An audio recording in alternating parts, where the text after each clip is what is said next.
The Galactic Council didn't notice the human smiling. The seat was too tall for the desk, and the desk was too far from the center, and nobody had bothered to fix either problem before I walked in. That was the first thing I noticed when I entered the grand convocation hall of the Galactic Council. Not the architecture, which was genuinely staggering.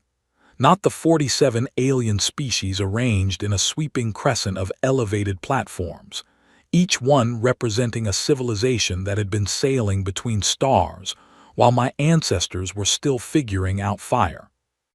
Not even the soft, layered hum of 40 different translation systems running simultaneously, each one turning alien sound into something resembling language. No, the first thing I noticed was that my chair was wrong. My name is Dara Voss.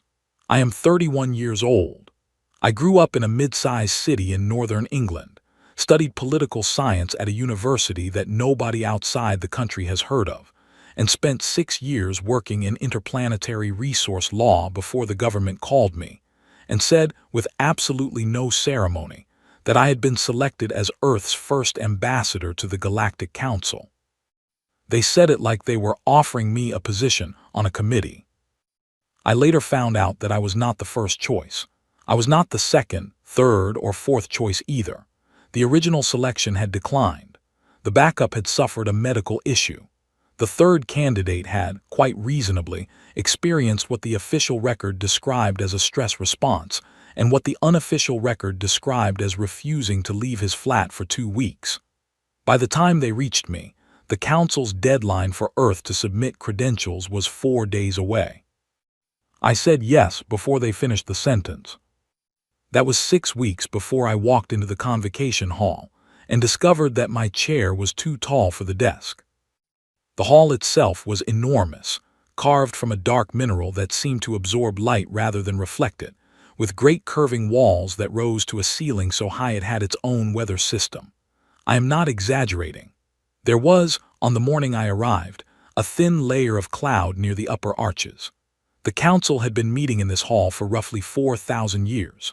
The architecture had been built for species that were taller, wider, and in several cases structurally different from a human being. The Veth, who had the largest platform, were somewhere between 3 and 4 meters tall, with 4 arms and a posture that suggested they had evolved on a world with higher gravity. The Oranis, seated directly across the hall, were barely visible from where I stood. They resembled large, pale insects and communicated by modulating their wing vibrations, which the translation system converted into a sort of dry, clipped whisper in my ear. There were representatives from 47 other species. I had memorized all of them before I left Earth. Not just their names and their worlds, but their histories, their political structures, their trade relationships, their recent votes, their ancient disputes, and the specific clauses of the Council Charter that governed their membership. I had also memorized the entire Council Charter itself, all 10,000 pages of it, including the appendices, the procedural amendments, and the historical footnotes.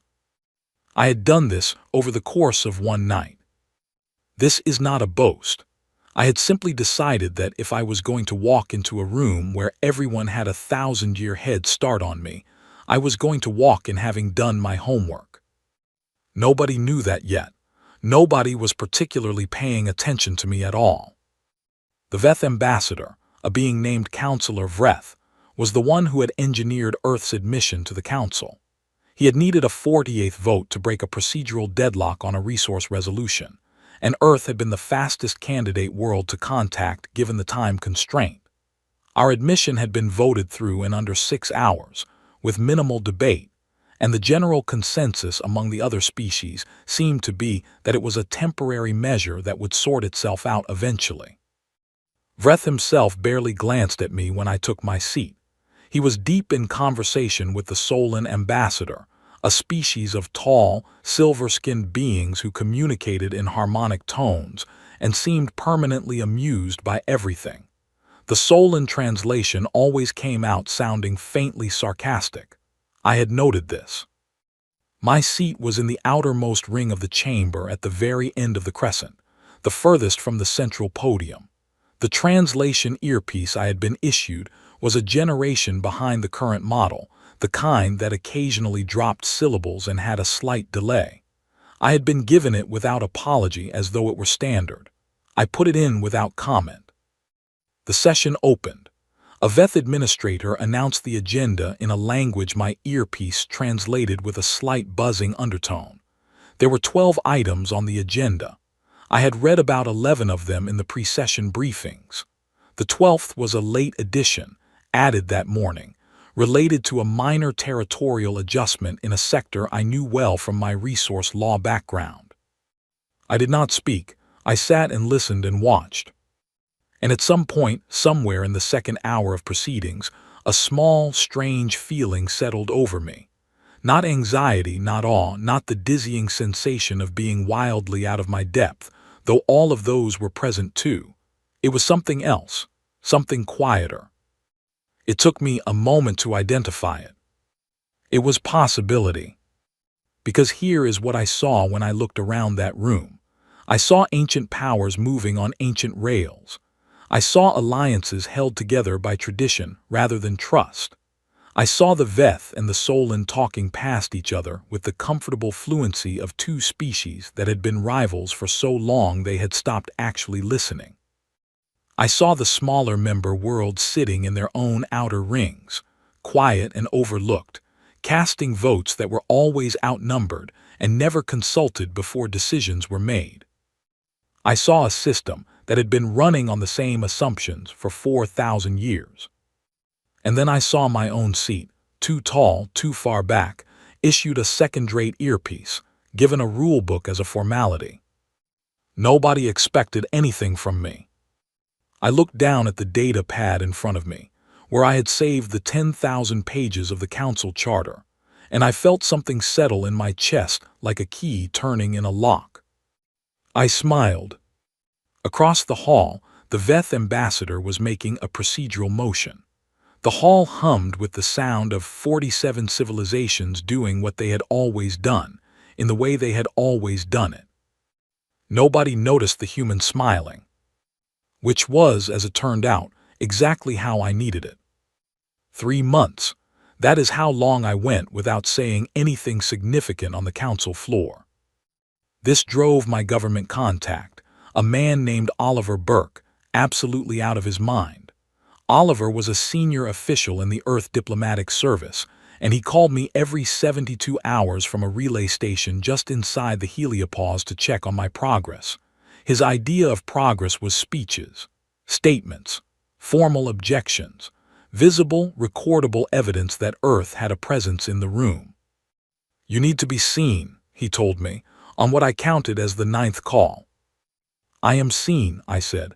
"I'm at every session. I've never missed a vote." Voting with the majority every time isn't a strategy, Dara. It is for now. He did not like that answer.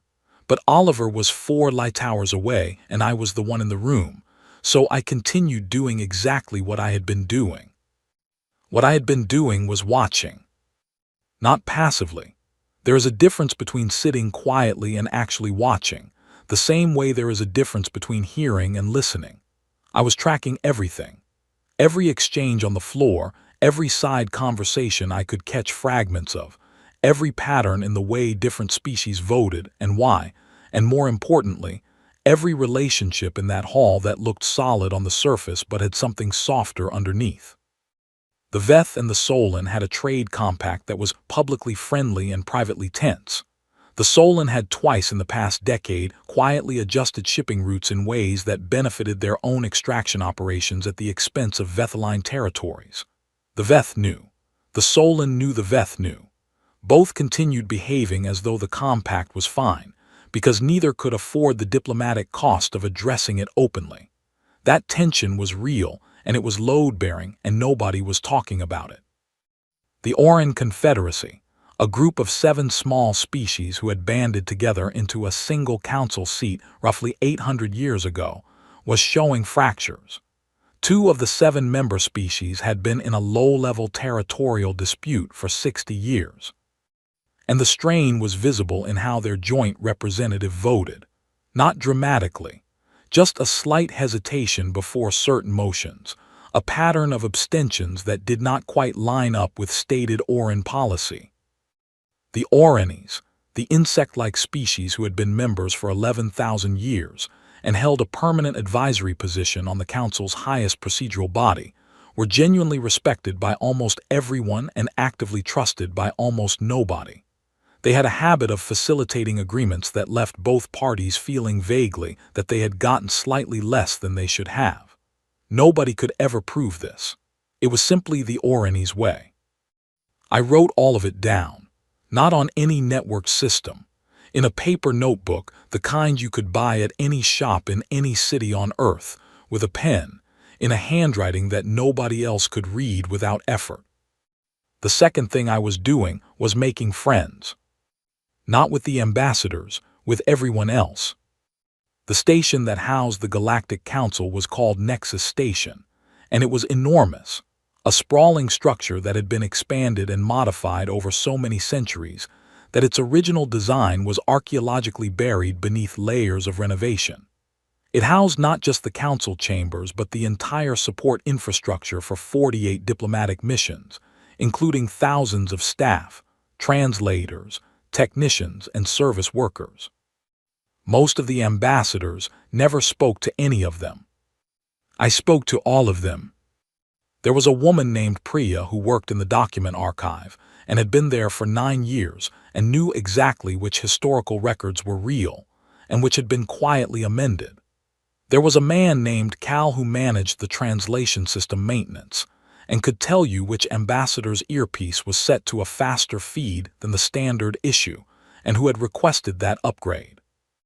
There was a being named Set, who was not human but had worked in the station's administrative core for 40 years and communicated in a pattern of light pulses that, through the translation system, came out sounding like a patient, elderly professor. Set knew everyone. Set remembered everything. None of these people were invited to diplomatic receptions. None of them had ever been asked their opinion on council proceedings by anyone other than me. They were, as a result, extraordinarily forthcoming. I learned things from them that I could not have learned from any official briefing. I learned which upcoming votes had already been privately decided before the session opened. I learned which ambassador had recently made a personal financial arrangement with a Solon trade house that created a subtle but real conflict of interest. I learned that the Veth had been quietly lobbying 3 smaller member worlds in advance of a major vote on resource extraction rights that was still 2 months away. I filed all of it in my notebook. And then, on a quiet afternoon in the 3rd month, sitting in the archive with Priya while she cataloged a set of historical procedural documents, I found it. It was not dramatic. That is the thing nobody tells you about the moments that change everything. They rarely announce themselves. Priya was showing me a set of original council founding documents that had been digitized but never fully indexed, the kind of administrative task that nobody had prioritized, because the founding documents were considered purely historical. I was reading through them out of thoroughness, the same way I read everything, and in the 3rd appendix of a supplementary amendment passed 4,012 years ago, I found a clause. The clause of foundational equity. It was written in early council legal language, which my translation system rendered in a slightly archaic but perfectly readable form. The substance of it was this: any world admitted to the council on a probationary basis, having completed 3 full council cycles without a single procedural violation on record, would be entitled to claim full voting rights retroactive to the date of their original admission. 3 full council cycles. Each cycle was roughly 1 Earth year. Earth had been admitted 11 months ago. I had not committed a single procedural violation. I had voted at every session, filed all required documentation on time, and followed every rule in the 10,000-page charter precisely, partly because I had read all 10,000 pages and knew exactly what the rules were. 1 more month. 1 more month of clean record, and I could invoke a clause that would give Earth 3 years of retroactive voting rights on decisions already made. I read the clause twice, then I read it a third time. I looked at Priya. She was labeling a file and had not noticed what I was reading. I wrote the clause number in my notebook, closed the document, and thanked her for her time. I walked back to my quarters through the long corridors of Nexus Station, and I thought about what I had just found. 3 years of backdated votes meant the ability to formally reopen several trade agreements that had been ratified before Earth joined the Council. Agreements that had quietly carved the star systems closest to Earth's expansion corridor out of any human access, treating them as pre-allocated extraction zones for the 5 largest Council powers. Nobody had told Earth about those agreements at the time. There had been no reason to. Earth was not a Council member. Earth was not in the room. Now I was in the room. I thought about the rulebook they had handed me on my first day, that casual gesture of a 10,000-page document pressed into my hands like a formality. I thought about the second-rate earpiece and the too-tall chair and 30 months of nobody paying attention to the human in the outermost ring. I thought about Oliver Burke, calling every 72 hours, asking when I was going to start being visible. Soon, I thought, very soon. Back in my quarters, I sat down at my desk and began writing. Not in the notebook this time. In the formal legal language of Council procedure, precise and careful and airtight. I drafted the invocation 3 times that night, each version slightly cleaner than the last. When I was satisfied, I saved it, closed the document, and went to sleep. The next morning, I attended the session as I always did, sat in my too-far seat, wore my second-rate earpiece, and said nothing on the floor. But I was smiling.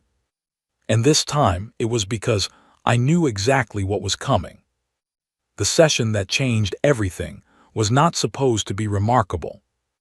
The Outer Arm Resource Compact had been in development for 8 months. It was a sweeping agreement between the 5 largest Council powers to formally designate a broad region of star systems in the galactic Outer Arm as open resource territories. Open was a diplomatic term. What it meant in practice was that the 5 powers, the Veth, the Solon, the Durac Assembly, the Collective of Myra, and the Yessan Sovereignty, would have exclusive rights to resource extraction across the region for the next 200 years.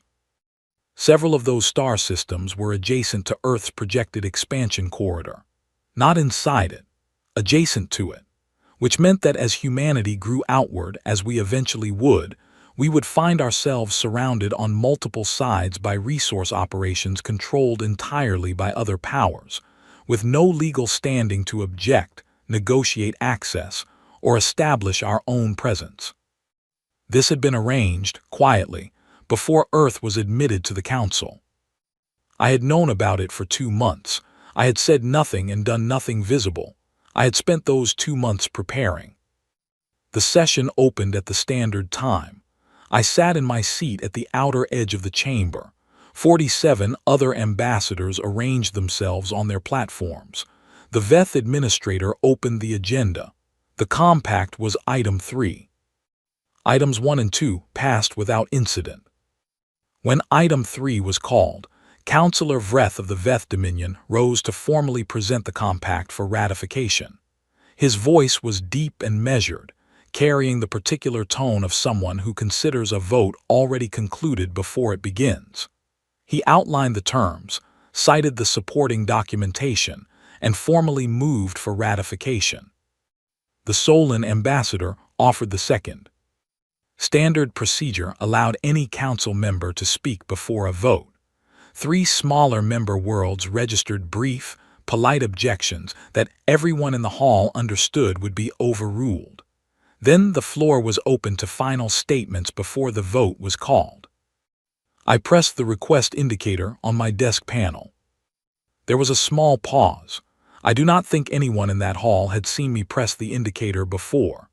The administrator acknowledged me with the faint tone of someone who expects a short, easily dismissed comment. I stood up. Ambassador Voss of Earth, I said. I have a procedural matter to raise before this body proceeds to a vote. Vreth looked at me for the first time in weeks. Several other ambassadors turned in my direction with the mild curiosity of people watching something unexpected, but not yet interesting. Under Article 7 of the Council Charter, I said, specifically the supplementary amendment to the Foundational Compact ratified in the Council's 44th year, Clause 9 of Appendix 3, the Clause of Foundational Equity, I hereby formally invoke Earth's right to claim full retroactive membership status. I let that land. There was a silence in the hall that I had not heard before. Not the silence of boredom or routine, but the silence of a room full of extremely old, extremely experienced political minds all arriving at the same question at the same moment. Did she just? Earth has completed 3 full council cycles without a single procedural violation on record, I continued. Under the clause of foundational equity, our voting rights are hereby retroactive to the date of original admission. I am formally filing that invocation with the Council Secretariat now. I pressed the submission indicator on my desk. Across the hall, I could see Priya at her station in the document archive corridor. She gave me the smallest possible nod. She had verified the clause 3 days ago, at my quiet request, and had confirmed that it was real, unrepealed, and had never been invoked because no probationary member had ever fully read the founding documents. The hall erupted. Not with shouting. The council did not shout. It erupted in the way that old, formal institutions erupt, with a sudden flood of procedural requests, urgent whispered consultations, and the sound of 47 translation systems all working at maximum load as ambassadors spoke rapidly to their staff. Vreth had gone very still. The Solon ambassador, whose expression always carried that faint permanent amusement, had for the first time lost it entirely. The council's chief legal arbiter, a Durak being named Councillor Orath who had held that position for 60 years, requested an immediate recess. It was granted. The session was suspended. What followed was 4 hours in the legal review chamber. I sat in a small waiting room off the main corridor and drank the closest thing the station had to tea, a warm liquid produced by the Solon commissary that tasted vaguely like paper but was hot and caffeinated, and I waited. Oliver Burke called me 17 minutes into the recess. I did not answer. I sent him a text message that said, "Invoked the foundational equity clause. In recess. Will explain later." He sent back a message consisting entirely of questions. I set my communicator face down on the table. When the legal review concluded, the council reconvened. Councillor Orath stood at the central podium and announced, in the measured tone of someone delivering extremely uncomfortable news professionally, that the clause of foundational equity was valid, applicable, and legally binding. Earth's retroactive voting rights were confirmed. The invocation was on the record. The hall was very quiet. I stood again. "Thank you," I said. "In light of Earth's retroactive membership status, I am formally requesting that 3 prior council resolutions be flagged for procedural review. Specifically, the Hellion Corridor Trade Agreement of 18 months ago, the Boundary Realignment Resolution of 2 years ago, and the pre-allocation designation passed 27 months ago." I paused. I am also filing a formal procedural objection to the Outer Arm Resource Compact currently before this body, on the grounds that the compact conflicts with rights that Earth held at the time of those prior agreements and was not informed of or consulted on. The procedural objection alone was enough to trigger a mandatory review period, 90 days under council law. The compact could not be ratified while a formal procedural objection was pending. Vreth's composure held, because Vreth had not survived 40 years of council politics by letting emotion reach his face. But I watched his hands, and the 4 fingers of his upper right hand pressed very flat against his desk, which I had learned over 3 months of watching him was the Veth equivalent of clenching a jaw. The Solon ambassador said nothing at all. 3 of the smaller member world ambassadors, species who had been quietly boxed out of resource decisions for generations, were exchanging communications with rapid intensity. One of them, the representative of the Toval people, looked across the hall at me with an expression that I did not have a name for at the time. I would later understand it as the look of someone who had been waiting a very long time for something to shift and had just seen it happen. The session was adjourned for the day. I walked out of the convocation hall alone, through corridors that were suddenly full of the sound of rapid footsteps and urgent conversations in a dozen languages, all of it urgent, all of it directed somewhere that was not at me. Nobody stopped me, nobody spoke to me directly.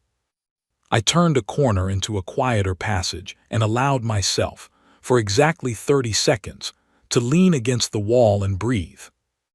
Then I stood up straight, adjusted my jacket and walked on. Behind me, the council was in more disarray than it had been in 4,000 years. I smiled all the way home. I had expected some reaction.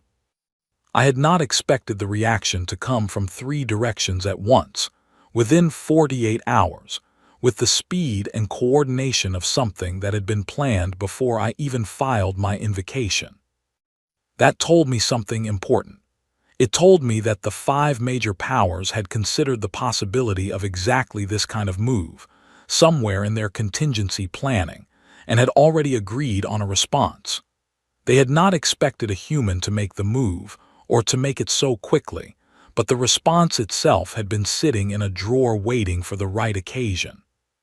The first direction was legal. Within 2 days of the session, a joint brief was filed by the Veth, the Solon, and the Durack Assembly, challenging the validity of my invocation on 3 separate procedural grounds. The arguments were technically sophisticated, citing secondary amendments and interpretive precedents that I had read, but that most other ambassadors would have needed legal staff to locate. They had clearly put senior legal minds on this. I had already anticipated all 3 arguments. I had written counter-responses to each of them the night before the session, sealed in the document archive, time-stamped, waiting. I filed them within 6 hours of the joint brief. The second direction was political. The Veth used their considerable network of allied worlds to quietly deliver a message to Earth's home government. The message was not threatening in any formal sense. It was, rather, a warm and diplomatic suggestion that Ambassador Voss had perhaps overstepped the bounds of what a new member world should attempt, and that Earth's long-term relationship with the Council's senior powers would benefit significantly from a more cooperative approach. There was no specific demand in the message. There did not need to be. The implication was clear enough. Oliver Burke called me within hours of the message arriving. He was not panicking, which I gave him credit for, but his voice had the careful flatness of someone working to keep panic out of it. "They're suggesting we recall you," he said. "They're suggesting you consider recalling me," I said. "That is different." Dara. "Oliver, if we recall me now, we lose everything the invocation achieved. The legal challenges succeed by default. The procedural objection is dropped. The compact goes through unchanged. Earth ends up in a worse position than before I filed because we will have demonstrated that we respond to pressure by retreating." There was a long pause on the line. "They're very large," Oliver said. "I know. That is why I prepared before I moved." Another pause. "What does that mean?" "It means I have what I need to hold the position. Trust me for 30 more days." He was quiet for a long moment. Then he said, "You have 20. I would take it." The third direction was the one I had prepared for most carefully, and the one I was least willing to discuss with Oliver. Set found me on the 4th day after the session. We were in a maintenance corridor on the station's lower level, a route I used because it was long, indirect, and very rarely used by anyone who was not servicing the environmental systems. Set communicated in light pulses, which my translation earpiece rendered in that patient, professorial tone, and what Set told me was this. A contact arrangement had been established with a firm known informally as the Shriven Syndicate. The syndicate did not have an official presence anywhere. They were a network, not a company. What they did when engaged was solve problems of the interpersonal kind, cleanly, professionally, and with absolute discretion. I had been designated a problem. I thanked Set, who pulsed something I took for concern, and walked back to my quarters through a different route. I sat at my desk for a long time that evening. I want to be clear about something. I was afraid. I have been asked since then in other contexts whether I was frightened during that period, and I want to answer honestly. Yes, I was frightened in the specific, focused way that makes your thoughts run very fast and very clearly, the way that burns away everything that is not essential. It is not a pleasant feeling. It is not courage in any cinematic sense. It is simply what happens when the options narrow and the only way forward is forward. I had prepared for this possibility because I had grown up on stories about what humans do when they have no good options. We had been doing this on our own planet for all of recorded history. Smaller groups negotiating with larger ones. Individuals navigating systems designed to sideline them. The specific texture of being in a room where the power is not on your side and finding the angle, the lever, the overlooked detail that changes the balance. We were not the strongest species in the council. We were not the oldest, the wealthiest, or the most politically connected. What we were, what I was a species and a person who had learned to think 3 moves ahead when 1 move was all anyone expected. I spent that evening reviewing 3 files I had been quietly building for months. The first was on Counselor Vreth. Nothing illegal, nothing personal. What I had was a documented pattern of pre-session lobbying activity that was not precisely against council rules, but was specifically against the code of conduct that the Veth Dominion had publicly signed 11 years ago as part of a transparency initiative. The gap between their public commitment and their actual behavior was, in diplomatic terms, extremely embarrassing. Embarrassing enough that its public release would cost Vreth his position, potentially destabilize the Dominion's current council majority, and trigger a formal ethics inquiry. The second was on the Solon ambassador, a being named Counselor Vess. The financial arrangement with the Solon trade house that Cal had mentioned months ago. I had tracked it carefully. It was not illegal under council law. It was, however, a direct conflict of interest with 3 votes Vess had cast in the past year, votes on trade zone designations that had directly benefited the trade house in question. If I filed a formal conflict disclosure, the votes in question would be subject to review. The Solon were meticulous about their reputation for neutrality in commercial matters. This would not just embarrass Vess. It would create a legal complication for the Solon that would take years to resolve. The third file was on the Durack Assembly representative, Counselor Pell. The Durack had a long-running internal political situation involving 2 factions within their assembly, and Pell represented the faction currently in power. What I had found, through 3 months of patient listening and careful cross-referencing of public records, was that Pell had been conducting quiet diplomatic contacts with a rival power in the outer sectors, contacts that had not been disclosed to the Durack Assembly's own internal oversight board. This was entirely a Durack internal matter and not a council violation. However, if it became known within the Durack Assembly, it would be a serious problem for Pell's faction, at a time when the internal balance of power was already delicate. None of my 3 files were weapons precisely, they were leverage. Leverage is different. Leverage says, I know something, you know I know something, we can choose what happens next together. I requested private meetings with all 3 ambassadors within 48 hours of Set's warning. Vreth agreed to meet first. He met me in a neutral consultation room and sat with the calm, controlled posture of someone who had expected this conversation and prepared for it.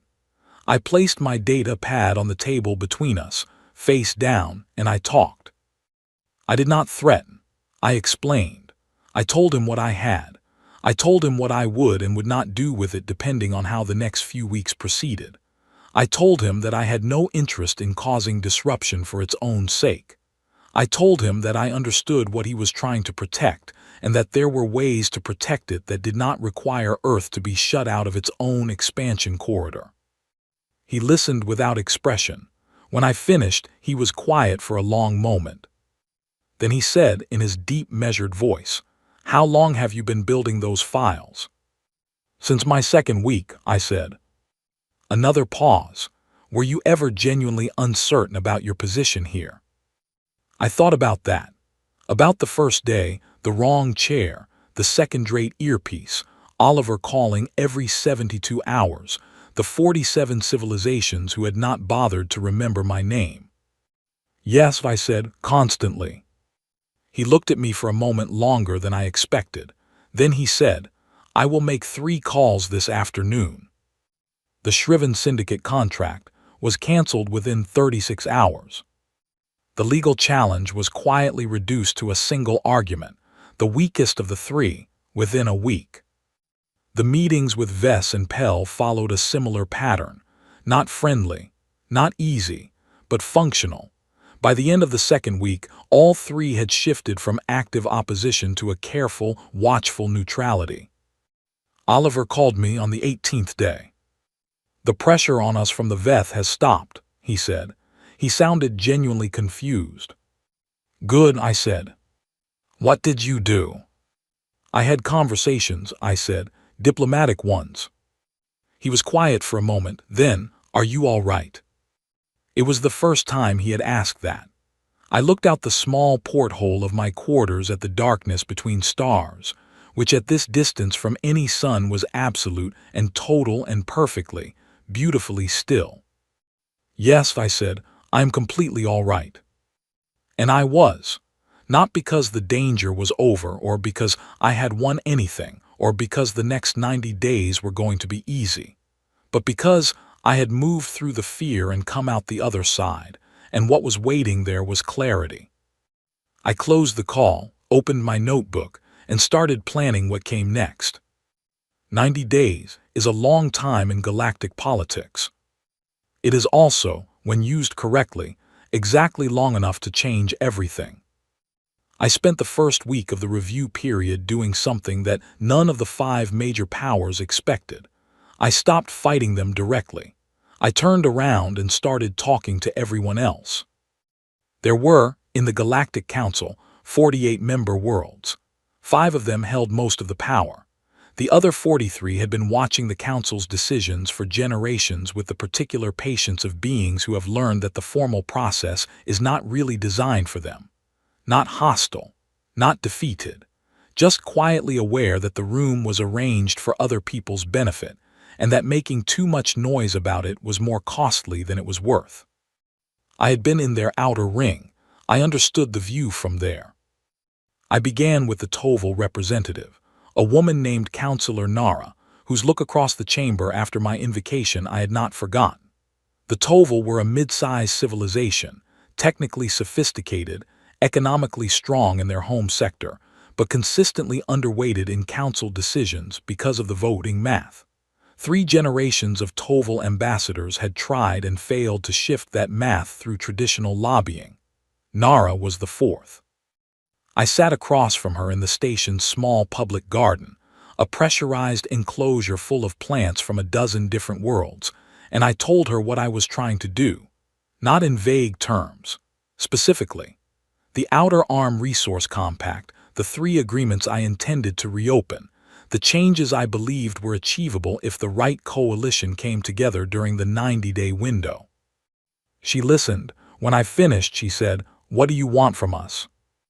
"Your voice," I said.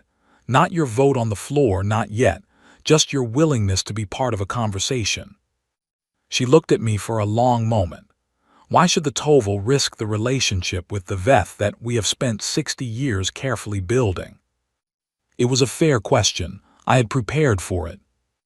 "Because that relationship," I said carefully, "has spent 60 years costing you more than it has given you, and you know it, and they know you know it, and nothing has changed because nobody has offered you an alternative that was worth the cost of choosing it. I am offering you that alternative." She was quiet. "Also," I said, "I am not asking you to fight anyone. I am asking you to sit at a table." Nara agreed to sit at the table. Over the following 2 weeks, I had the same conversation, in different forms, with 6 other small and mid-size member worlds. The Asari Compact, a quiet civilization of deep ocean beings whose world sat directly adjacent to the proposed extraction zones. The Drovan Union, 3 small worlds that had been trying for 40 years to get a formal seat on the Council's Resource Oversight Committee.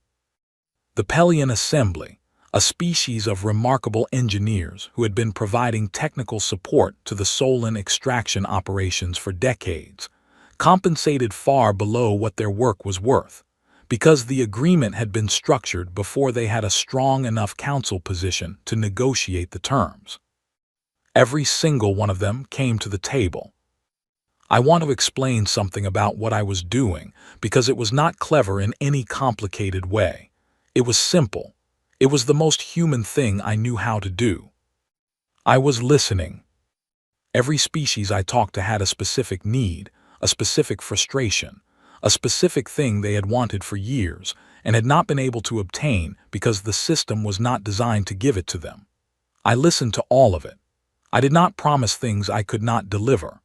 I did not pretend that what I was building was anything other than what it was, a coalition of overlooked worlds who collectively had enough votes to force a renegotiation, if they chose to act together. The 5 major powers noticed, of course. They had political intelligence networks that dwarfed anything Earth possessed. Vreth sent me a message in the 5th week that was ostensibly an inquiry about the review process, but was actually asking, in the careful indirect language of council diplomacy, what I thought I was assembling. I sent back a message that was equally indirect and said, in essence, something that benefits everyone if everyone is willing. He did not respond immediately, but the response when it came 3 days later was not hostile, it was cautious, which was different. In week 6, I made the next move. I formally proposed a revised version of the compact, not a rejection of the original agreement, a modification. The core extraction rights that the 5 powers wanted were preserved, scaled slightly, and restructured with a new oversight framework that included rotating seats for member worlds that were geographically adjacent to the extraction zones. A protected zone designation was added around the systems closest to Earth's corridor, not blocking development, but establishing a formal consultation requirement before any new extraction operations could begin. And a new seat was created on the Resource Oversight Committee, the Developing World's chair, open to any member world that had joined the Council within the past 100 years and had not previously held a committee position, rotating between eligible worlds every 10 years. The seat was not for Earth specifically. It was structural. It would benefit every small or new world in the Council for as long as the Council existed. The 5 major powers pushed back. Of course they did. The negotiations over the next 4 weeks were long and detailed, and at several points appeared to be on the verge of collapse. Vreth was a skilled negotiator, and he found every weakness in the proposal and pressed on it. The Solan were more subtle, working the margins, trying to peel individual members of my coalition away with targeted side offers. 2 of the 7 worlds I had recruited took the side offers. I had expected this. I had built the coalition with that expectation, choosing the 8 I thought I needed to keep and using the others as a buffer. When 2 left, I still had 6, and 6 was enough for the math I needed. On the 87th day of the 90-day review period, the revised compact was agreed. Not unanimously. The Solan abstained on 2 clauses. The Durack registered a formal objection to the oversight framework that everyone understood was political rather than substantive. But the vote passed. The Resource Compact, changed almost beyond recognition from its original form, was ratified by the Galactic Council. I sat in my seat at the outer edge of the chamber and watched the vote complete on the display panel in front of me. I had not moved to a better seat. I had not asked for one. I was still in the outermost ring, still using the second-generation earpiece that dropped syllables, still sitting at the desk that was the wrong height for my chair. None of that had ever mattered. When the session ended, the hall took a long time to clear. There was a great deal of conversation, the kind that follows a decision that everyone knows will have consequences for a long time. I gathered my things slowly and began walking toward the exit.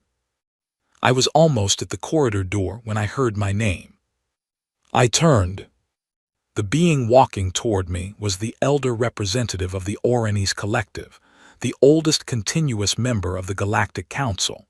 His name was Counselor Air, and he had been the Orani's representative for nearly 200 years. He was not large. The Oranis rarely were. He moved with the particular unhurried quality of something that has been alive long enough that rushing no longer seems reasonable. He stopped in front of me. "Ambassador Voss," he said. His translation always came through as a dry, careful whisper. "I would like to understand something if you are willing." "Of course," I said. "On your first day here," he said, "before any session had begun, before you had spoken to anyone or seen any proceedings, I observed you take your seat, and you smiled." I waited. "You smiled the same way today when the vote concluded, and I have noticed in between that you have smiled at many points in this process, including several at which any reasonable observer would have expected you to look concerned." He paused. "I have been a member of this council for nearly 2 centuries. I have seen many new members arrive. I have never seen one who smiled as much as you." "I did not realize it was noticeable," I said. "Only to those paying very close attention," he said, "which, I will admit, I was not for the first several weeks." We stood in the emptying hall for a moment. "What does it mean?" he asked, the smiling. I thought about how to answer him. I thought about the first day, the wrong chair, the handed-over rulebook, the assumption that I was temporary and harmless and not worth close attention. I thought about Oliver's calls and Priya in the archive, and Seth in the maintenance corridor, and Nara agreeing to sit at a table. I thought about what it means to come from a species that has always been, in some sense, the smallest thing in the room. "When I walked in here," I said, "I was one person representing a world that had been a council member for 11 months. Every other civilization in this hall had been doing this for centuries, some of them for millennia. Nobody expected me to do anything. Nobody was watching me. I had no political capital, no alliances, no leverage, and no position on any committee." I paused. "On Earth, we have a long history of being in exactly that position. Not enough resources, not enough allies, not enough time. Smaller than the thing we are facing, slower to start, further behind. We have that history at every scale, between countries, between communities, between individuals. And what we learned across all of that history is that when nobody expects anything from you, you have something that the people at the front of the room almost never have." Air waited. "Freedom," I said. "Nobody is watching you. Nobody is tracking your moves. Nobody has modeled your behavior or prepared a response to it. You can read the rulebook they handed you as a joke and find the clause that has been sitting in it for 4,000 years. You can make friends with the people that nobody else is talking to. You can build something in the spaces between everyone else's attention." He was quiet for a long moment. "And the smiling," he said. "The smiling," I said, "is because there is a particular kind of joy that comes from being underestimated. It is not a cruel joy. It is not about proving anyone wrong exactly. It is the feeling of standing in a room full of closed doors and realizing that you have time and patience and a very thorough knowledge of which doors are not actually locked." Air looked at me with the expression I was beginning to understand, was as close as the Oranis came to warmth. "We will not underestimate your world again," he said. "I know," I said. "That's fine, I got what I needed." He inclined his head and walked away. I stood in the hall for another moment after he left. Alone in the large, emptying space with its impossible ceiling and its thin, high clouds, this room that had been running on the same assumptions for 4,000 years, that was now, quietly, running on slightly different ones. I thought about Earth, about a planet full of people who had no idea that any of this had happened, who were going about their lives in complete ignorance of the fact that a woman in a poorly fitted chair, in the outermost ring of an alien legislative chamber, had just spent 3 months reading footnotes and making friends with the right people and rearranging what was possible for their future. I would call Oliver tomorrow. He would ask a lot of questions. I would answer most of them. But right now I just stood there in the quiet in the hall that 4,000 years of history had built, and I let myself feel it fully. Not triumph, not relief, though there was relief, something quieter and more lasting than either of those. I had walked in with nothing but a rule book and a clean record, and the specific human skill of finding the angle nobody else had tried. I was walking out with 3 reopened trade agreements, a new committee seat for developing worlds, a protected corridor, and a coalition of 7 civilizations that had never had a reason to work together before. Not bad, I thought, for the species with the wrong chair. I turned off the lights in my section of the hall, a small automated courtesy, and walked out into the corridor. The Galactic Council was louder now than it had been before I arrived, more contested, more complicated. A dozen smaller member worlds had already sent formal requests for meetings with my office, and my office was still just me and a data pad and a notebook that nobody else could read. That was fine. I had time. And somewhere behind me, 47 civilizations were learning, very slowly, to pay attention to the human in the room. I smiled all the way home.